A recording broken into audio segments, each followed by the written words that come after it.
ਆਓ ਅਸੀਂ ਲਿਖਣਾ ਸਿੱਖਦੇ ਹਾਂ ਜਦੋਂ ਬਹੁਤ ਵੱਡੀਆਂ ਸੰਖਿਆਵਾਂ ਹੋਣ। ਬਹੁਤ ਵੱਡੀਆਂ ਸੰਖਿਆਵਾਂ ਤੋਂ ਭਾਵ ਜਿਵੇਂ ਅਸੀਂ ਕਹੀਏ ਕਿ ਧਰਤੀ ਦਾ ਕੁੱਲ ਭਾਰ ਕਿੰਨਾ ਹੈ, ਜਾਂ ਅਸੀਂ ਕਹੀਏ ਕਿ ਧਰਤੀ ਦੀ ਸੂਰਜ ਤੋਂ ਦੂਰੀ ਕਿੰਨੀ ਹੈ। ਇੱਕ ਬਹੁਤ ਵੱਡੀਆਂ ਸੰਖਿਆਵਾਂ ਹਨ ਜਿਸ ਨੂੰ ਲਿਖਣਾ ਬਹੁਤ ਮੁਸ਼ਕਿਲ ਹੋ ਸਕਦਾ ਹੈ। ਉਸ ਤੋਂ ਬਾਅਦ ਸਾਡੇ ਕੋਲ ਕੁਝ ਬਹੁਤ ਛੋਟੀਆਂ ਸੰਖਿਆਵਾਂ ਹੋ ਸਕਦੀਆਂ। ਬਹੁਤ ਛੋਟੀਆਂ ਸੰਖਿਆਵਾਂ ਇਹ ਜਿਵੇਂ ਆਪਾਂ ਕਹੀਏ ਕਿ ਇੱਕ ਇਲੈਕਟ੍ਰੋਨ ਜੋ ਹੁੰਦਾ ਉਸ ਦਾ ਮਾਪ ਕੀ ਹੈ, ਤੇ ਅਸੀਂ ਜਾਣਾਂਗੇ ਕਿ ਅਜਿਹੀਆਂ ਸੰਖਿਆਵਾਂ ਨੂੰ ਕਿਵੇਂ ਲਿਖ ਸਕਦੇ ਹਾਂ। ਅਸੀਂ ਇੱਕ ਉਦਾਹਰਨ ਦੇ ਤੌਰ ਤੇ ਇੱਕ ਸੰਖਿਆ ਲੈਂਦੇ ਹਾਂ, ਉਸ ਨੂੰ ਅਸੀਂ ਕਹਿੰਦੇ ਹਾਂ ਐਵੋਗਾਡਰੋ ਨੰਬਰ। ਸੰਖਿਆ ਇੱਕ, ਉਸ ਨੂੰ ਕਹਿੰਦੇ ਅਸੀਂ ਐਵੋਗਾਡਰੋ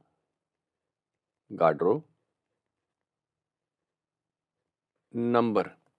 ਇਹ ਕੀ ਹੁੰਦਾ ਹੈ? ਇਹ ਹੈ 6002 ਤੇ ਇਸ ਦੇ ਨਾਲ 20 ਜ਼ੀਰੋ ਹੁੰਦੀਆਂ। ਕਿੰਨੀਆਂ ਜ਼ੀਰੋ? 20 ਜ਼ੀਰੋ। 1 2 3 4 5 6 7 8 9 10 11 12 13 14 15 16 17 18 19 20। ਇਸ ਨੂੰ ਚਾਹੇ ਅਸੀਂ ਕੌਮਿਆਂ ਦੀ ਮਦਦ ਨਾਲ ਅਲੱਗ-ਅਲੱਗ ਕਰ ਲਈਏ, ਪਰੰਤੂ ਫਿਰ ਵੀ ਇਸ ਨੂੰ ਪੜ੍ਹਨਾ ਤੇ ਲਿਖਣਾ ਬਹੁਤ ਮੁਸ਼ਕਿਲ ਹੈ। ਅਜਿਹੇ ਹੋਰ ਅਨੇਕਾਂ ਨੰਬਰ ਹਨ ਜੋ ਅਜਿਹੇ ਬਹੁਤ ਵੱਡੇ ਨੰਬਰ ਹਨ, ਤਾਂ ਅਸੀਂ ਚਾਹੁੰਦੇ ਹਾਂ ਕਿ ਇਸ ਨੂੰ ਲਿਖਣ ਦਾ ਸਾਡੇ ਕੋਲ ਕੋਈ ਆਸਾਨ ਤਰੀਕਾ ਹੋਣਾ ਚਾਹੀਦਾ। ਆਸਾਨ ਤਰੀਕਾ ਹੋਏ ਜਿਸ ਦੇ ਨਾਲ ਅਸੀਂ ਅਜਿਹੇ ਸੰਖਿਆਵਾਂ ਨੂੰ ਲਿਖ ਸਕੀਏ ਔਰ ਇਸ ਨੂੰ ਆਸਾਨੀ ਨਾਲ ਪੜ੍ਹ ਸਕੀਏ। ਤਾਂ ਇਸ ਦੇ ਲਈ ਅਸੀਂ ਕੀ ਕਰਦੇ ਹਾਂ ਕਿ ਸੰਖਿਆਵਾਂ ਨੂੰ ਲਿਖਣ ਦਾ ਇੱਕ ਮਿਆਰੀ ਰੂਪ ਹੁੰਦਾ, ਅਸੀਂ ਉਹ ਸਿੱਖਦੇ ਹਾਂ। ਮਿਆਰੀ ਰੂਪ, ਜਾਂ ਇਸ ਨੂੰ ਅਸੀਂ ਕਹਿ ਲੈਂਦੇ ਹਾਂ ਕਿ ਸਾਇੰਟੀਫਿਕ ਨੋਟੇਸ਼ਨ। ਹੁਣ ਇਸ ਰਾਹੀਂ ਅਸੀਂ ਕਿਵੇਂ ਲਿਖਦੇ ਹਾਂ, ਇਸ ਨੂੰ ਅਸੀਂ ਸਮਝਦੇ ਹਾਂ। ਸਭ ਤੋਂ ਪਹਿਲਾਂ ਅਸੀਂ 10 ਦੀਆਂ ਜੋ ਘਾਤਾਂ ਉਹ ਕਿਵੇਂ ਹੁੰਦੀਆਂ ਹਨ। ਜੇਕਰ ਅਸੀਂ 10 ਦੀਆਂ ਘਾਤਾਂ ਵਧਾਉਂਦੇ ਜਾਂਦੇ ਹਾਂ ਤਾਂ ਉਹਦਾ ਕੀ ਫਰਕ ਪੈਂਦਾ, ਉਹਦੇ ਨਾਲ ਕੀ ਸੰਖਿਆ ਬਣਦੀ ਹੈ, ਉਸ ਨੂੰ ਅਸੀਂ ਸਿੱਖਦੇ ਹਾਂ। ਜੇਕਰ 10 ਦੀ ਘਾਤ ਅਸੀਂ ਲੈਂਦੇ ਹਾਂ ਕਿ 0 ਹੋਵੇ, ਉਹ ਕਿਸ ਦੇ ਬਰਾਬਰ ਹੁੰਦੀ ਹੈ? ਅਸੀਂ ਜਾਣਦੇ ਹਾਂ ਕਿ 1 ਦੇ ਬਰਾਬਰ ਹੁੰਦੀ ਹੈ। ਜੇ 10 ਦੀ ਘਾਤ 1 ਹੋਵੇ ਤਾਂ ਉਹ ਕਿਸ ਦੇ ਬਰਾਬਰ ਹੁੰਦੀ ਹੈ? ਉਹ 10 ਦੇ ਬਰਾਬਰ ਹੁੰਦੀ ਹੈ। ਔਰ 10 ਦੀ ਘਾਤ ਜੇਕਰ ਅਸੀਂ 2 ਲਈਏ ਤਾਂ ਉਹ ਕਿਸ ਦੇ ਬਰਾਬਰ ਹੋਏਗੀ? 10 ਗੁਣਾ 10, ਯਾਨੀ ਕਿ ਹੋ ਗਈ 100। ਔਰ ਉਸੇ ਤਰੀਕੇ ਦੇ ਨਾਲ ਅਸੀਂ 10 ਦੀ ਘਾਤ ਜੇਕਰ 3 ਲਈਏ ਤਾਂ ਕੀ ਹੋ ਗਈ? 10 3 ਵਾਰ ਗੁਣਾ ਹੋਇਆ, ਯਾਨੀ ਕਿ 10 ਗੁਣਾ 10 100, ਤੇ 100 ਫਿਰ 10 ਨਾਲ ਗੁਣਾ ਹੋਇਆ ਤਾਂ ਇਹ 1000 ਬਣ ਗਈ। 1 2 3 ਜ਼ੀਰੋ ਆ ਗਈ। ਔਰ ਅਸੀਂ ਇਸ ਨੂੰ ਜੇਕਰ ਧਿਆਨ ਨਾਲ ਦੇਖੀਏ ਤਾਂ ਇਸ ਦੇ ਵਿੱਚ ਅਸੀਂ ਦੇਖੀਏ 10 ਦੀ ਘਾਤ ਜੇਕਰ 0 ਹੈ ਤਾਂ ਇੱਥੇ ਅਸੀਂ ਦੇਖੀਏ ਕਿੰਨੀਆਂ ਜ਼ੀਰੋਆਂ 1 ਦੇ ਨਾਲ ਹਨ। ਇੱਥੇ ਕੀ 0 ਹੋਈਆਂ, ਜੋ 0 ਨੇ ਉਹ ਕਿੰਨੀਆਂ? 0। ਜੇਕਰ 10 ਦੀ ਘਾਤ 1 ਹੋਵੇ ਤਾਂ ਅਸੀਂ ਇੱਥੇ ਦੇਖੀਏ ਇੱਥੇ ਕਿੰਨੀ ਹੈ? 1 0 ਹੈ। 1 ਦੇ ਨਾਲ 1 0। ਔਰ ਉੱਥੇ ਦੇਖੀਏ ਜੇਕਰ ਅਸੀਂ 10 ਦੀ ਘਾਤ ਇੱਥੇ 2 ਹੈ ਤਾਂ 1 ਦੇ ਨਾਲ ਕਿੰਨੀਆਂ ਜ਼ੀਰੋ ਹਨ? ਇੱਥੇ ਹਨ 2 0। ਤੇ 10 ਦੀ ਘਾਤ ਇੱਥੇ 3 ਹੈ ਤਾਂ 1 ਦੇ ਨਾਲ ਕਿੰਨੀਆਂ ਜ਼ੀਰੋ ਹਨ? ਇੱਥੇ 3 0 ਨੇ। ਇਹ ਜੋ 3 0 ਨੇ, ਤਾਂ ਇਸ ਦਾ ਕੀ ਮਤਲਬ ਹੈ ਕਿ 10 ਦੀ ਜਿੰਨੀ ਘਾਤ ਹੁੰਦੀ ਹੈ ਉਨੀਆਂ ਹੀ ਉੱਥੇ ਅਸੀਂ ਦੇਖਦੇ ਹਾਂ ਕਿ 1 ਦੇ ਨਾਲ 0 ਹੁੰਦੀਆਂ ਹਨ। ਜਿਵੇਂ ਮੰਨ ਲਓ ਅਸੀਂ ਕਹੀਏ ਕਿ 10 ਦੀ ਘਾਤ ਜੇਕਰ 100 ਹੈ ਤਾਂ ਕੀ ਹੋਏਗਾ? 10 ਦੀ ਘਾਤ 100 ਇਹ ਕੀ ਹੋਏਗੀ ਫਿਰ? ਜਿਵੇਂ ਕਿ ਅਸੀਂ ਇੱਥੇ ਦੇਖਿਆ, ਇਸ ਦਾ ਮਤਲਬ ਹੈ ਕਿ 1 ਦੇ ਨਾਲ ਕਿੰਨੀਆਂ ਜ਼ੀਰੋ ਹੋਣਗੀਆਂ? 1 2 3 4, ਇਸ ਤਰ੍ਹਾਂ ਅਸੀਂ ਲਿਖਦੇ ਜਾਵਾਂਗੇ ਤਾਂ 100 ਜ਼ੀਰੋ, ਜੋ ਲਿਖਣਾ ਆਸਾਨ ਨਹੀਂ। ਤਾਂ ਮੈਂ ਐਵੇਂ ਕਰਕੇ ਇਸ ਨੂੰ ਲਿਖ ਲੈਣਾ। ਇਸ ਦਾ ਕੀ ਭਾਵ ਹੈ ਕਿ ਇਹ ਟੋਟਲ ਜ਼ੀਰੋਆਂ ਕਿੰਨੀਆਂ ਹਨ? ਇਹ ਅਸੀਂ ਸਮਝ ਲੈਂਦੇ ਕਿ ਇਹ ਟੋਟਲ 100 ਜ਼ੀਰੋ ਹਨ ਇੱਥੇ। ਹੁਣ ਅਸੀਂ ਦੇਖੀਏ ਕਿ ਅਜਿਹੀ ਸੰਖਿਆ ਨੂੰ, ਚਲੋ ਐਵੋਗੈਡਰੋ ਨੰਬਰ ਨੂੰ ਅਸੀਂ ਤਾਂ ਫਿਰ ਇੱਕ ਵਾਰੀ ਇੱਥੇ ਲਿਖ ਲਿਆ, ਪਰੰਤੂ ਅਜਿਹਾ ਜੇਕਰ ਅਸੀਂ ਕਹੀਏ ਇਸ ਨੂੰ ਅਸੀਂ ਕਹਿੰਦੇ ਗੂਗਲ ਇਸ ਵਾਲੇ ਨੰਬਰ ਨੂੰ, ਯਾਨੀ ਕਿ 10 ਦੀ ਘਾਤ 100। ਅਜਿਹੀ ਸੰਖਿਆ ਨੂੰ ਸਕਰੀਨ 'ਤੇ ਲਿਖਣਾ ਵੀ ਬਹੁਤ ਔਖਾ ਹੈ। ਤਾਂ ਇਸ ਦੇ ਲਈ ਕੀ ਅਸੀਂ ਕਰਦੇ ਹਾਂ, ਜਿਵੇਂ ਕਿ ਅਸੀਂ ਗੱਲ ਕੀਤੀ ਕਿ ਮਿਆਰੀ ਰੂਪ। ਹੁਣ ਮਿਆਰੀ ਰੂਪ ਦੇ ਵਿੱਚ ਅਸੀਂ ਸੰਖਿਆ ਨੂੰ ਕਿਵੇਂ ਲਿਖਾਂਗੇ? ਉਸ ਸੰਖਿਆ ਨੂੰ ਅਸੀਂ 10 ਦੀ ਘਾਤ ਦੇ ਰੂਪ ਦੇ ਵਿੱਚ ਲਿਖਾਂਗੇ। ਜਿਵੇਂ ਕਿ ਇਹ ਸੰਖਿਆ ਹੈ, ਇੱਥੇ ਅਸੀਂ ਦੇਖੀਏ ਕਿੰਨੀਆਂ ਜ਼ੀਰੋਆਂ ਨੇ। ਇਹ 6 ਦੇ ਨਾਲ 20 ਅਸੀਂ ਇੱਥੇ ਕਿਹਾ ਸੀ, ਔਰ 1 2 3, ਯਾਨੀ ਕਿ 6 ਦੇ ਨਾਲ 23 ਜ਼ੀਰੋਆਂ ਨੇ। ਅਸੀਂ ਦੇਖੀਏ 10 ਦੀ ਘਾਤ 23, ਇਸ ਦਾ ਕੀ ਭਾਵ ਹੈ ਕਿ 1 ਦੇ ਨਾਲ 23 ਜ਼ੀਰੋ ਹੋਣਗੀਆਂ। ਤੇ ਇਸ ਨੂੰ ਅਸੀਂ ਲਿਖ ਕੇ ਦੇਖੀਏ, ਇਹ ਹੋ ਗਈਆਂ 1 2 3 4 5 6 7 8 9 10 11 12 13 14 15 16 17 18 19 20 21 22 ਤੇ 23 ਇੱਕ ਦੇ ਨਾਲ 23 ਜ਼ੀਰੋ ਹੋ ਗਈਆਂ। ਇਹ 10 ਦੀ ਘਾਤ 23 ਬਣ ਗਈ। ਪਰੰਤੂ ਸਾਡਾ ਜੋ ਐਵੋਗਾਡਰੋ ਨੰਬਰ ਹੈ ਉਹ ਕੀ ਹੈ? 6 ਦੇ ਨਾਲ ਅਸੀਂ ਕਹੀਏ ਕਿ 23 ਜ਼ੀਰੋ ਨੇ, ਤੇ ਇਸ ਨੂੰ ਅਸੀਂ ਕੀ ਕਰੀਏ ਕਿ 6 ਦੇ ਨਾਲ ਗੁਣਾ ਕਰਕੇ ਦੇਖੀਏ ਕੀ ਬਣਦਾ ਹੈ। ਇਸ ਨੂੰ ਅਸੀਂ ਬਣਾਉਣ ਲਈ ਅਸੀਂ ਕੀ ਕਰਦੇ ਹਾਂ ਕਿ ਜੇਕਰ 6 ਨੂੰ ਅਸੀਂ ਗੁਣਾ ਕਰ ਦਈਏ 10 ਦੀ ਘਾਤ 23 ਦੇ ਨਾਲ, ਤਾਂ ਇਹ ਕੀ ਹੋ ਜਾਏਗਾ ਫਿਰ? 6 ਦੇ ਨਾਲ 23 ਜ਼ੀਰੋ ਹੋ ਗਈਆਂ। 6 ਦੇ ਨਾਲ ਐਵੇਂ 1 2 3 ਕਰਦੇ ਕਰਦੇ ਆਪਾਂ ਦੁਬਾਰਾ ਨਹੀਂ ਲਿਖਦੇ ਇਸ ਨੂੰ, ਇਹ ਮੰਨ ਲਓ 23 ਜ਼ੀਰੋ ਹੋ ਗਈਆਂ। ਵਿਚਕਾਰ ਮੈਂ ਬਿੰਦੂ ਬਿੰਦੂ ਲਗਾਤੇ, ਜਿਸ ਦਾ ਭਾਵ ਹੈ ਕਿ ਟੋਟਲ 23 ਜ਼ੀਰੋ ਹੈ ਇੱਥੇ, 23 ਜ਼ੀਰੋ ਇੱਥੇ। ਤਾਂ ਇਹ ਸੰਖਿਆ ਹੁਣ ਕੀ ਹੈ? ਇਹ ਹੋ ਗਿਆ 6 ਦੇ ਨਾਲ 23 ਜ਼ੀਰੋ। ਤਾਂ ਇਸ ਜਗ੍ਹਾ ਤੇ ਅਸੀਂ ਦੇਖਦੇ ਹਾਂ ਇੱਥੇ 2 2 ਵੀ ਵਿੱਚ ਹੈਗਾ। ਤਾਂ ਇਸ ਨੂੰ ਅਸੀਂ ਐਗਜ਼ੈਕਟ ਲਿਖਣ ਲਈ, ਬਿਲਕੁਲ ਇਸੇ ਤਰੀਕੇ ਦੇ ਨਾਲ ਲਿਖਣ ਲਈ ਅਸੀਂ ਦਸ਼ਮਲਵ ਦੀ ਵਰਤੋਂ ਕਰਦੇ ਹਾਂ। ਉਹ ਕਿਵੇਂ ਕਰਾਂਗੇ? ਅਸੀਂ ਲਿਖਾਂਗੇ ਇਸ ਨੂੰ 6.0 ਉਵੇਂ ਹੀ, ਉਸ ਤੋਂ ਬਾਅਦ 2 2 ਗੁਣਾ 10 ਦੀ ਘਾਤ 23। ਤਾਂ ਇਹ ਹੈ ਸਾਡਾ ਸਾਇੰਟੀਫਿਕ ਨੋਟੇਸ਼ਨ ਜਾਂ ਮਿਆਰੀ ਰੂਪ ਹੈ ਐਵੋਗਾਡਰੋ ਨੰਬਰ ਦਾ। ਤਾਂ ਇਸ ਤਰੀਕੇ ਦੇ ਨਾਲ ਅਸੀਂ 10 ਦੀਆਂ ਘਾਤਾਂ ਦੀ ਵਰਤੋਂ ਕਰਦੇ ਹੋਏ ਅਸੀਂ ਕੋਈ ਵੱਡੀ ਤੋਂ ਵੱਡੀ ਸੰਖਿਆ ਅਸੀਂ ਆਸਾਨੀ ਦੇ ਨਾਲ ਲਿਖ ਸਕਦੇ ਹਾਂ। ਅਸੀਂ ਆਓ ਕੁਝ ਹੋਰ ਉਦਾਹਰਨਾਂ ਲੈ ਕੇ ਅਸੀਂ ਇਸ ਨੂੰ ਹੋਰ ਵਧੀਆ ਤਰੀਕੇ ਦੇ ਨਾਲ ਸਮਝਣ ਦੀ ਕੋਸ਼ਿਸ਼ ਕਰਦੇ ਹਾਂ। ਤੇ ਇਹ ਉਦਾਹਰਨ ਹੈ ਸਾਡੇ ਕੋਲ 7345। ਜੇਕਰ ਇਸ ਨੂੰ ਅਸੀਂ ਮਿਆਰੀ ਰੂਪ ਜਾਂ ਅਸੀਂ ਕਹੀ ਸਾਇੰਟੀਫਿਕ ਨੋਟੇਸ਼ਨ ਦੇ ਵਿੱਚ ਇਸ ਨੂੰ ਲਿਖਣਾ ਹੋਏ ਤਾਂ ਇਸ ਨੂੰ ਕਿਵੇਂ ਲਿਖਾਂਗੇ? ਹਾਲਾਂਕਿ ਇਹ ਆਸਾਨ ਨੰਬਰ ਹੈ, ਪਰ ਅਸੀਂ ਇਸ ਦਾ ਸਿਰਫ ਤਰੀਕਾ ਸਮਝ ਰਹੇ ਹਾਂ ਕਿ ਕਿਵੇਂ ਲਿਖਣਾ। ਤਾਂ ਇਸ ਨੂੰ ਲਿਖਣ ਲਈ ਅਸੀਂ ਦੇਖਾਂਗੇ 7 ਤੋਂ ਬਾਅਦ ਕਿੰਨੇ ਅੰਕ ਹਨ? 1 2 3। ਤਾਂ ਇਸ ਨੂੰ ਲਿਖਣ ਦਾ ਕੀ ਤਰੀਕਾ ਹੋਏਗਾ? ਮਤਲਬ ਇੱਥੇ ਅਸੀਂ 10 ਦੀ ਕਿਹੜੀ ਘਾਤ ਦੀ ਵਰਤੋਂ ਕਰਾਂਗੇ? ਉਹ ਹੈ 10 ਦੀ ਘਾਤ 3, ਜੋ ਕਿ ਬਰਾਬਰ ਹੁੰਦੀ ਹੈ, ਅਸੀਂ ਜਾਣਦੇ ਹਾਂ ਕਿ 1000 ਦੇ ਬਰਾਬਰ ਹੁੰਦੀ ਹੈ। ਤਾਂ ਇਸ ਨੂੰ ਅਸੀਂ ਕਿਵੇਂ ਲਿਖਾਂਗੇ? ਫਿਰ ਇਸ ਨੂੰ ਲਿਖਾਂਗੇ ਅਸੀਂ 7.345 ਗੁਣਾ 10 ਦੀ ਘਾਤ 3। ਤੇ ਅਸੀਂ ਹੁਣ ਦੂਸਰੇ ਤਰੀਕੇ ਦੇ ਨਾਲ ਇਸ ਨੂੰ ਗੁਣਾ ਕਰਕੇ ਵੀ ਦੇਖ ਲੈਂਦੇ ਹਾਂ ਕਿ ਇਹ ਉਹੀ ਸੰਖਿਆ ਬਣਦੀ ਹੈ, ਜਿਵੇਂ ਕਿ 7.345 ਔਰ ਇਸ ਨੂੰ ਅਸੀਂ ਗੁਣਾ ਕਰ ਰਹੇ ਹਾਂ 10 ਦੀ ਘਾਤ 3, ਯਾਨੀ ਕਿ 1000 ਦੇ ਨਾਲ। ਇਸ ਨੂੰ ਅਸੀਂ ਜੇਕਰ ਗੁਣਾ ਕਰੀਏ, ਅਸੀਂ ਇਹ ਜ਼ੀਰੋ ਨੂੰ ਛੱਡ ਦਿੰਦੇ ਹਾਂ ਔਰ 1 ਦੇ ਨਾਲ ਕਰਦੇ ਹਾਂ। 1 ਦੇ ਨਾਲ ਜੇਕਰ ਇਸ ਨੂੰ ਕਰਾਂਗੇ ਔਰ ਇਹ ਦਸ਼ਮਲਵ ਵੀ ਇਗਨੋਰ ਕਰਦੇ ਅਸੀਂ, ਇਹ 7345 ਆ ਗਿਆ ਸਾਡੇ ਕੋਲ। ਇਹ ਆ ਗਿਆ ਸਾਡੇ ਕੋਲ 7345, ਯਾਨੀ 7345। ਤਾਂ ਇਸ ਦੇ ਨਾਲ ਅਸੀਂ ਇਹ ਜੋ 3 ਜ਼ੀਰੋ ਇਹ ਅਸੀਂ 3 ਜ਼ੀਰੋ ਲਗਾ ਦੇਣੇ ਇਹਦੇ ਨਾਲ। ਇਹ ਸਾਡਾ ਉੱਤਰ ਆਇਆ। ਪਰ ਅਸੀਂ ਦੇਖੀਏ ਕਿ ਇਸ ਦੇ ਵਿੱਚ ਦਸ਼ਮਲਵ ਵੀ ਹੈ, ਤਾਂ ਫਿਰ ਦਸ਼ਮਲਵ ਕਿੰਨੇ? 1 2 3 ਅੰਕ ਛੱਡ ਕੇ ਪਿੱਛੋਂ, ਇਸ ਨੂੰ ਅਸੀਂ 1 2 3 ਇੱਥੇ ਲਗਾ ਦਾਂਗੇ। ਤਾਂ ਮਤਲਬ ਇਹ ਸਾਡਾ ਇਹੀ ਸੰਖਿਆ ਆ ਗਈ। ਹੁਣ ਅਸੀਂ ਇੱਕ ਹੋਰ ਸੰਖਿਆ ਲੈਂਦੇ ਹਾਂ 6। 6 ਨੂੰ ਅਸੀਂ ਚਾਹੁੰਦੇ ਹਾਂ ਕਿ ਇਸ ਨੂੰ ਮਿਆਰੀ ਰੂਪ ਵਿੱਚ ਲਿਖਿਆ ਜਾਏ। ਹਾਲਾਂਕਿ ਇਸ ਨੂੰ ਲੋੜ ਨਹੀਂ ਹੈ ਲਿਖਣ ਦੀ, ਪਰ ਅਸੀਂ ਇਹ ਸਮਝਣ ਲਈ ਕਿ ਅਸੀਂ ਕਿਸੇ ਵੀ ਨੰਬਰ ਨੂੰ ਅਸੀਂ ਸਾਇੰਟੀਫਿਕ ਨੋਟੇਸ਼ਨ ਜਾਂ ਮਿਆਰੀ ਰੂਪ ਦੇ ਵਿੱਚ ਲਿਖ ਸਕਦੇ ਹਾਂ। ਤਾਂ ਇਹ ਕੀ ਹੁਣ 6 ਦੇ ਨਾਲ ਅਸੀਂ ਦੇਖੀਏ ਗੁਣਾ ਕੀ ਹੈ? 1 ਹੈ। ਇੱਥੇ 10 ਤਾਂ ਹੈ ਹੀ ਨਹੀਂ, 1 ਹੈ ਤਾਂ ਮਤਲਬ 10 ਦੀ ਘਾਤ 0 ਹੈ। ਔਰ ਇਸ ਨੂੰ ਅਸੀਂ ਲਿਖਣਾ ਹੈ ਤਾਂ ਇਸ ਨੂੰ ਲਿਖ ਸਕਦੇ ਅਸੀਂ 6 ਗੁਣਾ 10 ਦੀ ਘਾਤ 0, ਯਾਨੀ ਕਿ 6 ਗੁਣਾ 1 ਇਹ ਬਰਾਬਰ 6 ਹੋ ਗਿਆ। ਮਤਲਬ ਅਸੀਂ ਕਿਸੇ ਵੀ ਸੰਖਿਆ ਨੂੰ ਸਾਇੰਟੀਫਿਕ ਨੋਟੇਸ਼ਨ ਜਾਂ ਮਿਆਰੀ ਰੂਪ ਦੇ ਵਿੱਚ ਲਿਖ ਸਕਦੇ ਹਾਂ। ਇਹ ਤਾਂ ਅਸੀਂ ਸਿੱਖ ਲਿਆ ਕਿ ਵੱਡੀਆਂ ਸੰਖਿਆਵਾਂ ਨੂੰ ਅਸੀਂ ਸਾਇੰਟੀਫਿਕ ਨੋਟੇਸ਼ਨ ਦੇ ਵਿੱਚ ਕਿਵੇਂ ਲਿਖਦੇ ਹਾਂ। ਪਰੰਤੂ ਅਸੀਂ ਸ਼ੁਰੂਆਤ ਵਿੱਚ ਗੱਲ ਕੀਤੀ ਸੀ ਕਿ ਕੁਝ ਬਹੁਤ ਛੋਟੀਆਂ ਸੰਖਿਆਵਾਂ ਵੀ ਹੋ ਸਕਦੀਆਂ ਜਿਨ੍ਹਾਂ ਨੂੰ ਅਸੀਂ ਮਿਆਰੀ ਰੂਪ ਵਿੱਚ ਲਿਖਣਾ ਚਾਹਾਂਗੇ। ਆਓ ਅਸੀਂ ਉਹਨਾਂ ਬਾਰੇ ਸਮਝਦੇ ਹਾਂ। ਤਾਂ ਆਓ ਅਸੀਂ ਜੋ ਛੋਟੀ ਸੰਖਿਆ ਲੈਂਦੇ ਹਾਂ ਉਹ ਕੀ ਹੈ? ਉਹ ਅਸੀਂ ਦਸ਼ਮਲਵ 0.00007, ਮਤਲਬ ਦਸ਼ਮਲਵ ਤੋਂ ਬਾਅਦ ਅਸੀਂ ਦੇਖੀਏ 5 ਜ਼ੀਰੋ ਹੈ, ਉਸ ਤੋਂ ਬਾਅਦ ਸਾਡੇ ਕੋਲ 7 ਲਿਖਿਆ ਹੈ। ਤਾਂ ਇਸ ਜਗ੍ਹਾ ਤੇ ਇਸ ਨੂੰ ਅਸੀਂ ਮਿਆਰੀ ਰੂਪ 'ਚ ਕਿਵੇਂ ਲਿਖਾਂਗੇ? ਇਸ ਦਾ ਵੀ ਤਰੀਕਾ ਹੈ। ਉਹ ਤਰੀਕਾ ਕੀ ਹੈ? ਉਸ ਦੇ ਵਿੱਚ ਜਿਵੇਂ ਅਸੀਂ ਪਹਿਲਾਂ 10 ਦੀ ਧਨਾਤਮਕ ਘਾਤਾਂ ਦੀ ਗੱਲ ਕੀਤੀ, ਇੱਥੇ ਅਸੀਂ 10 ਦੀ ਰਿਣਾਤਮਕ ਘਾਤਾਂ ਦੀ ਗੱਲ ਕਰਾਂਗੇ। ਉੱਥੋਂ ਸ਼ੁਰੂ ਕਰਦੇ ਹਾਂ ਅਸੀਂ ਗੱਲ 10 ਦੀ ਘਾਤ 0 ਤੋਂ। ਇਹ ਕਿਸ ਦੇ ਬਰਾਬਰ ਹੁੰਦੀ ਹੈ? 1, ਅਸੀਂ ਜਾਣਦੇ ਹਾਂ, ਪਹਿਲਾਂ ਵੀ ਗੱਲ ਕੀਤੀ। ਹੁਣ ਜੇਕਰ 10 ਦੀ ਘਾਤ ਅਸੀਂ ਕਹੀਏ ਕਿ ਘਟਾਓ 1, ਇਹ ਕਿਸ ਦੇ ਬਰਾਬਰ ਹੋਏਗੀ? ਇਹ ਹੋਏਗੀ ਬਰਾਬਰ 1/10, ਜਾਂ ਅਸੀਂ ਕਹੀਏ ਕਿ 0.1।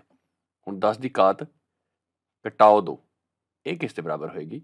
ਇਹ ਹੋਏਗੀ 1/10 ਦੀ ਘਾਤ 2, ਜਾਂ ਅਸੀਂ ਕਹੀਏ ਕਿ 1/100। 100 और ये किस के बराबर हो गया फिर 0.01 ਜਾਂ ਇਸ ਨੂੰ ਅਸੀਂ ਇਹ 0 ਦੀ ਇੱਕ ਵਾਰੀ ਅਸੀਂ ਵਰਤੋਂ ਨਹੀਂ ਕਰਾਂਗੇ ਬਸ ਇਹ ਦੋਨੋਂ ਤਰੀਕੇ ਅਸੀਂ ਕੀ ਲਿਖਦੇ ਹਾਂ ਇਸ ਨੂੰ 0.01 ਇਹ ਦੋਨੋਂ ਤਰੀਕਿਆਂ ਦੇ ਨਾਲ ਲਿਖਿਆ ਜਾ ਸਕਦਾ ਅਸੀਂ ਇੱਕ ਹੋਰ ਘਾਤ ਲੈ ਲੈਂਦੇ ਤਾਂ ਜੋ ਇਸ ਨੂੰ ਹੋਰ ਆਸਾਨੀ ਨਾਲ ਸਮਝ ਸਕੀਏ 10 ਦੀ ਘਾਤ ਘਟਾਓ 3 ਇਹ ਕਿਸ ਦੇ ਬਰਾਬਰ ਹੋਏਗੀ ਇਹ 1/10 ਦੀ ਘਾਤ 3 ਜਾਂ ਹੈ 1/10 ਦੀ ਘਾਤ 3 ਕੀ ਹੁੰਦਾ ਹੈ 1000 ਤਾਂ ਇਹ ਕੀ ਹੋ ਗਿਆ ਫਿਰ 0.001 ਇਸ ਜਗ੍ਹਾ ਤੇ ਅਸੀਂ ਦੇਖੀਏ ਜੋ ਘਟਾਓ ਹੈ ਸਾਡੀ ਇਸ ਜਗ੍ਹਾ ਤੇ ਜੇਕਰ ਅਸੀਂ ਘਟਾਓ 1 ਘਾਤ ਹੈ ਤਾਂ ਅਸੀਂ ਦੇਖੀਏ ਦਸ਼ਮਲਵ ਤੋਂ ਬਾਅਦ 1 ਅੰਕ ਹੈ ਜੇ ਘਟਾਓ 2 ਤਾਂ ਦਸ਼ਮਲਵ ਤੋਂ ਬਾਅਦ 2 ਅੰਕ ਜੇ ਘਟਾਓ 3 ਤਾਂ ਦਸ਼ਮਲਵ ਤੋਂ ਬਾਅਦ 3 ਅੰਕ ਨੇ ਸਾਡੇ ਕੋਲ ਇੱਥੇ ਅਸੀਂ 0 ਨਹੀਂ ਕਾਊਂਟ ਕਰਨੀ ਅਸੀਂ ਦੇਖਦੇ ਕਿ ਦਸ਼ਮਲਵ ਤੋਂ ਬਾਅਦ 2 0 ਹੈਗੀਆਂ ਔਰ ਲਾਸਟ ਤੇ ਇੱਕ ਸਾਡੇ ਕੋਲ 1 ਲੱਗਿਆ ਹੋਇਆ ਤਾਂ ਇਸ ਲਈ ਅਸੀਂ ਦਸ਼ਮਲਵ ਤੋਂ ਬਾਅਦ ਕੁੱਲ ਅੰਕ ਕਿੰਨੇ ਹਨ ਉਸ ਨੂੰ ਅਸੀਂ ਇੱਥੇ ਕਾਊਂਟ ਕਰਾਂਗੇ ਨਾ ਕਿ ਅਸੀਂ 0 ਕਾਊਂਟ ਕਰਾਂਗੇ ਜਿਵੇਂ ਕਿ ਅਸੀਂ ਉੱਪਰ ਧਨਾਤਮਕ ਘਾਤਾਂ ਦੀ ਜਦੋਂ ਗੱਲ ਕੀਤੀ ਤਾਂ ਉੱਥੇ ਅਸੀਂ ਐਵੇਂ ਕੀਤਾ ਸੀ ਇੱਥੇ ਅਸੀਂ ਦੇਖੀਏ ਤਾਂ ਸਾਡੇ ਕੋਲ ਦਸ਼ਮਲਵ ਤੋਂ ਬਾਅਦ ਕੁੱਲ 6 ਅੰਕ ਹਨ ਤਾਂ ਅਸੀਂ ਦੇਖੀਏ ਤੇ 10 ਦੀ ਘਾਤ ਜੇਕਰ ਅਸੀਂ ਦੇਖੀਏ ਘਟਾਓ 6 ਇਹ ਕਿਸ ਦੇ ਬਰਾਬਰ ਹੋਏਗੀ ਇਹ ਬਰਾਬਰ ਹੋਏਗੀ ਜਿਵੇਂ ਦਸ਼ਮਲਵ ਤੋਂ ਬਾਅਦ 1 2 3 4 5 5 0 ਲੱਗ ਗਈ ਤੇ ਅੰਤ ਤੇ 1 ਲੱਗ ਗਿਆ ਯਾਨੀ ਕਿ ਕੁੱਲ ਅੰਕ ਸਾਡੇ ਕੋਲ ਕੁੱਲ 6 ਅੰਕ ਸਾਡੇ ਕੋਲ ਦਸ਼ਮਲਵ ਤੋਂ ਬਾਅਦ ਹਨ ਹੁਣ ਪਰ ਅਸੀਂ ਇਹ ਸਾਡੇ ਕੋਲ ਅਸੀਂ ਚਾਹੁੰਦੇ ਕੀ ਹਾਂ ਕਿ ਦਸ਼ਮਲਵ 0.00007 ਚਾਹੁੰਦੇ ਔਰ ਇੱਥੇ ਸਾਡੇ ਕੋਲ ਆਖਿਰ ਤੇ 1 ਹੈ ਤਾਂ ਅਸੀਂ ਕੀ ਕਰਦੇ ਹਾਂ ਇਸ ਨੂੰ 7 ਨਾਲ ਗੁਣਾ ਕਰਕੇ ਦੇਖੀਏ ਇਸ ਨੂੰ ਜੇਕਰ ਅਸੀਂ 7 ਨਾਲ ਗੁਣਾ ਕਰੀਏ ਤਾਂ ਇਹ ਕੀ ਆ ਗਿਆ ਸਾਡੇ ਕੋਲ ਇਹ ਆ ਗਿਆ ਸਾਡੇ ਕੋਲ 7 ਆ ਗਿਆ 0 0 0 0 0 ਦਸ਼ਮਲਵ ਯਾਨੀ ਕਿ ਜੋ ਸਾਡੀ ਲੋੜੀਂਦੀ ਸੰਖਿਆ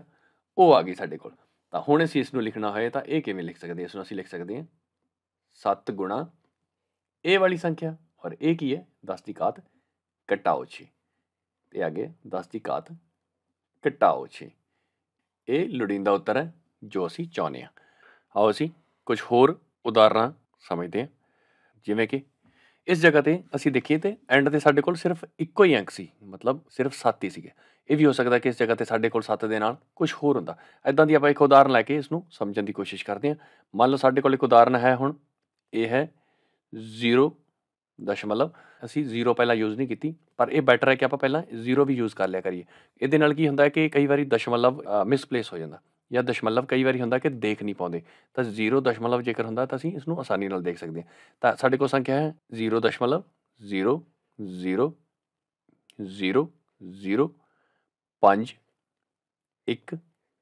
6 ਤਾਂ ਇਸ ਨੂੰ ਲਿਖਣ ਲਈ ਕੀ ਕਰਾਂਗੇ ਅਸੀਂ ਦੇਖਾਂਗੇ ਕਿ ਦਸ਼ਮਲਵ ਤੋਂ ਬਾਅਦ ਸਭ ਤੋਂ ਪਹਿਲਾਂ ਕਿਹੜਾ ਅੰਕ ਹੈ ਜਿਹੜਾ 0 ਨਹੀਂ ਹੈ ਇੱਥੇ ਬਾਕੀ ਸਾਡੇ ਕੋਲ ਸਾਰੀਆਂ 0 ਹਨ ਔਰ ਇਹ ਪਹਿਲਾ ਅੰਕ ਜੋ 0 ਨਹੀਂ ਹੈ ਔਰ ਅਸੀਂ ਕਾਊਂਟ ਕਰ ਲੈਂਦੇ ਕਿੰਨੇ ਅੰਕ ਹੈ ਸਾਡੇ ਕੋਲ 1 2 3 4 5 ਔਰ ਤੁਹਾਡਾ ਜੋ ਦਸ਼ਮਲਵ ਹੈ ਉਹ ਫਿਰ ਇੱਥੇ ਜਾ ਕੇ ਸ਼ਿਫਟ ਹੋ ਜਾਏਗਾ ਇਹ ਬਣ ਗਿਆ ਸਾਡੇ ਕੋਲ 5.1 6 ਇਹ ਦੋਨੋਂ ਜੋ ਅੰਕ ਨੇ ਇਹ ਦਸ਼ਮਲਵ ਤੋਂ ਪਿੱਛੇ ਹੀ ਰਹਿਣਗੇ ਤਾਂ ਉਸ ਤੋਂ ਬਾਅਦ ਅਸੀਂ ਗਿਣ ਲੈਂਦੇ ਕਿ ਕਿੰਨੇ ਫਿਰ ਅੰਕ ਤੋਂ ਬਾਅਦ ਦਸ਼ਮਲਵ ਗਈ ਆ 1 2 3 4 ਤੇ 5 ਯਾਨੀ ਕਿ ਆ ਗਿਆ ਗੁਣਾ 10 ਦੀ ਘਾਤ ਘਟਾਓ 5 ਇਵੇਂ ਅਸੀਂ ਇੱਕ ਹੋਰ ਉਦਾਹਰਨ ਲੈ ਲੈਂਦੇ ਹਾਂ ਇਹ ਕੀ ਹੈ 0.0 0 0 0 0 0 0 0 0 0 8 1 9 2 ਜਿਵੇਂ ਅਸੀਂ ਇੱਥੇ ਕੀਤਾ ਇੱਥੇ ਵੀ ਅਸੀਂ ਕੀ ਕਰਦੇ ਹਾਂ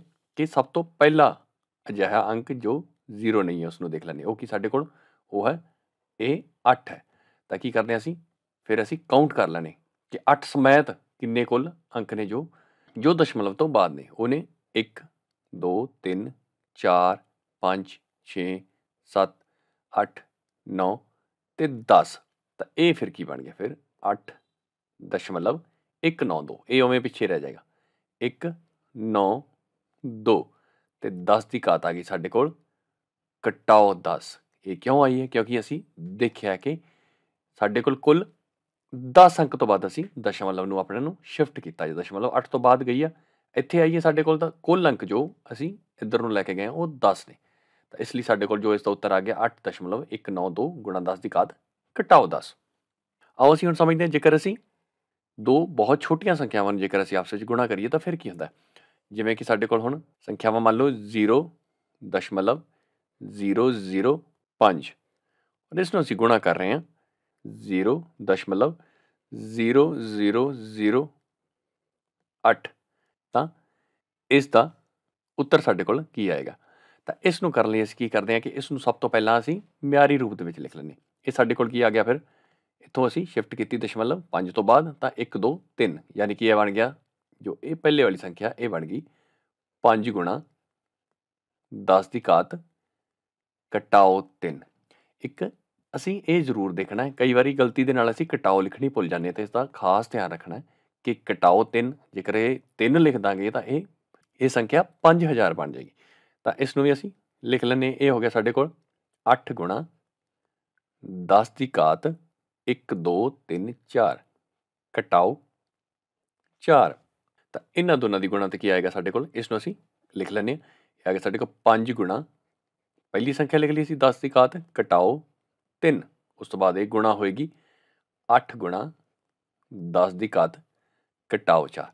ਤਾਂ ਅਸੀਂ ਕੀ ਕਰਦੇ ਹਾਂ, ਪਹਿਲਾਂ ਇਸ ਦਾ ਤਰਤੀਬ ਚੇਂਜ ਕਰ ਲੈਂਦੇ ਹਾਂ, ਯਾਨੀ ਕਿ 5 ਗੁਣਾ 8 ਨੂੰ ਅਸੀਂ ਪਹਿਲਾਂ ਲਿਖ ਲੈਂਦੇ ਹਾਂ, ਉਸ ਤੋਂ ਬਾਅਦ ਜੋ ਇਹ ਘਾਤਾਂ ਵਾਲੀ ਸੰਖਿਆਵਾਂ ਇਸ ਨੂੰ ਅਲੱਗ ਤੋਂ ਲਿਖ ਲੈਂਦੇ ਹਾਂ। 10 ਦੀ ਘਾਤ ਘਟਾਓ 3 ਗੁਣਾ 10 ਦੀ ਘਾਤ ਘਟਾਓ 4 ਤਾਂ 8 5 ਕਿੰਨਾ ਹੁੰਦਾ? 40 ਗੁਣਾ 10 ਦੀ ਘਾਤ ਘਟਾਓ 3 ਗੁਣਾ 10 ਦੀ ਘਾਤ ਘਟਾਓ 4।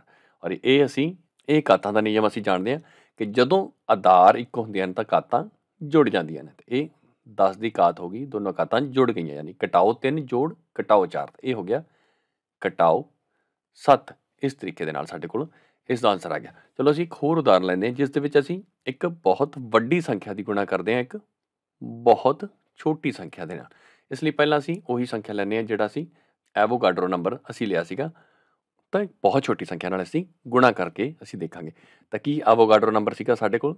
6.022 ਗੁਣਾ 10 ਦੀ ਘਾਤ 23 ਤੇ ਇਸ ਦੀ ਅਸੀਂ ਗੁਣਾ ਕਰਦੇ ਹਾਂ, ਇਸ ਦੀ ਗੁਣਾ ਕਰਦੇ ਹਾਂ ਅਸੀਂ ਇੱਕ ਬਹੁਤ ਛੋਟੇ ਨੰਬਰ ਨਾਲ, ਜਿਵੇਂ ਕਿ ਮੰਨ ਲਓ ਕੋਈ ਵੀ ਨੰਬਰ ਲੈਣੇ 7.23 ਗੁਣਾ 10 ਦੀ ਘਾਤ ਘਟਾਓ 22। ਤਾਂ ਇਸ ਨੂੰ ਵੀ ਅਸੀਂ ਉਵੇਂ ਹੀ ਕਰਦੇ ਹਾਂ ਕਿ ਪਹਿਲਾਂ ਇਸ ਨੂੰ ਅਲੱਗ ਤਰਤੀਬ ਦੇ ਵਿੱਚ ਲਿਖ ਲੈਂਦੇ ਹਾਂ। ਅਸੀਂ ਕੀ ਕਰਦੇ ਹਾਂ ਕਿ ਇਹ ਦੋਨੋਂ ਸੰਖਿਆਵਾਂ, ਇਹ ਵਾਲੀ ਸੰਖਿਆ ਤੇ ਇਹ ਵਾਲੀ ਸੰਖਿਆ, ਇਸ ਨੂੰ ਅਲੱਗ ਤਰਤੀਬ ਦੇ ਵਿੱਚ ਲਿਖ ਲੈਂਦੇ ਹਾਂ। ਇਸ ਨੂੰ ਅਸੀਂ ਪਹਿਲਾਂ ਲਿਖ ਲੈਂਦੇ ਹਾਂ, ਇਹਨੂੰ ਅਸੀਂ ਲਿਖ ਲੈਂਦੇ ਹਾਂ, ਆਓ 6.022 ਗੁਣਾ 7.23 ਇਹਨਾਂ ਨੂੰ ਅਸੀਂ ਅਲੱਗ ਤੋਂ ਲਿਖ ਲੈਂਦੇ ਹਾਂ ਔਰ ਇਸ ਦੀ ਅਸੀਂ ਇਹ ਦਸ਼ਮਲਵ ਵਾਲੀ ਗੁਣਾ ਕਰਕੇ ਇਸ ਦਾ ਉੱਤਰ ਅਲੱਗ ਤੋਂ ਲਿਖ ਲਾਂਗੇ। ਔਰ ਉਸ ਤੋਂ ਬਾਅਦ ਸਾਡੇ ਕੋਲ ਜੋ ਦੋ ਸੰਖਿਆਵਾਂ ਹਨ ਉਹ ਕਿਹੜੀਆਂ ਹਨ? ਉਹ ਇਹਨਾਂ ਨੂੰ ਅਸੀਂ ਦੋਨਾਂ ਨੂੰ ਅਲੱਗ ਤੋਂ ਲਿਖ ਲੈਂਦੇ ਹਾਂ, ਗੁਣਾ 10 ਦੀ ਘਾਤ 23 ਗੁਣਾ 10 ਦੀ ਘਾਤ ਘਟਾਓ 22। ਹੁਣ ਇੱਕ ਸਾਡੇ ਕੋਲ ਜੋ ਘਾਤ ਹੈ ਉਹ ਜੋੜ ਵਾਲੀ ਹੈ ਤੇ ਇੱਕ ਘਟਾਓ ਵਾਲੀ, ਤਾਂ ਇਹ ਕੀ ਬਣ ਗਿਆ ਫਿਰ? ਦੋਨਾਂ ਦੇ ਆਧਾਰ ਇੱਕੋ ਜਿਹੇ ਹਨ। ਜਿਵੇਂ ਉੱਪਰ ਅਸੀਂ ਘਾਤਾਂ ਦੇ ਨਿਯਮ ਬਾਰੇ ਗੱਲ ਕੀਤੀ ਤਾਂ ਦੋਨਾਂ ਦੀਆਂ ਜੋ ਘਾਤਾਂ ਨੇ ਆਪਸ ਵਿੱਚ ਜੁੜ ਜਾਣਗੀਆਂ। ਤਾਂ 23 ਜੋੜ ਘਟਾਓ 22, ਤਾਂ ਇਹ 23 ਦੇ ਵਿੱਚੋਂ 22 ਘਟਾਤਾ, ਤਾਂ ਇਸ ਦਾ ਕੀ ਆ ਗਿਆ ਸਾਡੇ ਕੋਲ? ਇਹ ਆ ਗਿਆ ਸਾਡੇ ਕੋਲ 10 ਦੀ ਘਾਤ 1 23 ਘਟਾਓ 22। ਉਸ ਤੋਂ ਬਾਅਦ ਅਸੀਂ ਦੇਖੀਏ ਕਿ ਇਸ ਦਾ ਕੀ ਬਣਿਆ, ਇਸ ਨੂੰ ਅਸੀਂ ਇਸ ਦੀ ਸਾਨੂੰ ਗੁਣਾ ਕਰਕੇ ਦੇਖਣੀ ਪਏਗੀ ਤੇ ਇਸ ਦਾ ਸਾਡੇ ਕੋਲ ਉੱਤਰ ਆਏਗਾ। ਮੈਂ ਅਲੱਗ ਤੋਂ ਇਸ ਨੂੰ ਹੱਲ ਕਰਕੇ ਦੇਖ ਲਿਆ ਸੀ ਪਹਿਲਾਂ ਤੋਂ। ਇਸ ਦਾ ਜੋ ਉੱਤਰ ਹੈ ਇਹ ਸਾਡੇ ਕੋਲ 43.53 ਆਉਂਦਾ ਹੈ। ਤਾਂ ਇਹ ਹੁਣ ਗੁਣਾ 10 ਨਾਲ ਹੋਇਆ, ਤਾਂ ਇਹ ਸਾਡੇ ਕੋਲ ਜੋ ਆ ਗਿਆ, ਸਾਡਾ ਉੱਤਰ ਕੀ ਆ ਗਿਆ ਸਾਡੇ ਕੋਲ? ਇਹ ਬਰਾਬਰ ਆ ਗਿਆ ਸਾਡੇ ਕੋਲ 10 ਨਾਲ ਗੁਣਾ ਕਰਨ ਤੇ ਇਹ ਹੋ ਗਿਆ 435 ਬਣ ਗਿਆ। ਇਹ ਸਾਡੇ ਕੋਲ ਆ ਗਿਆ ਫਿਰ 435.3। ਤਾਂ ਇਸ ਤਰੀਕੇ ਦੇ ਨਾਲ ਅਸੀਂ ਮਿਆਰੀ ਰੂਪ ਦੀ ਮਦਦ ਨਾਲ ਇੱਕ ਬਹੁਤ ਹੀ ਵੱਡੀ ਸੰਖਿਆ ਤੇ ਇੱਕ ਬਹੁਤ ਹੀ ਛੋਟੀ ਸੰਖਿਆ ਦੀ ਗੁਣਾ ਬੜੀ ਆਸਾਨੀ ਦੇ ਨਾਲ ਕਰ ਲਈ।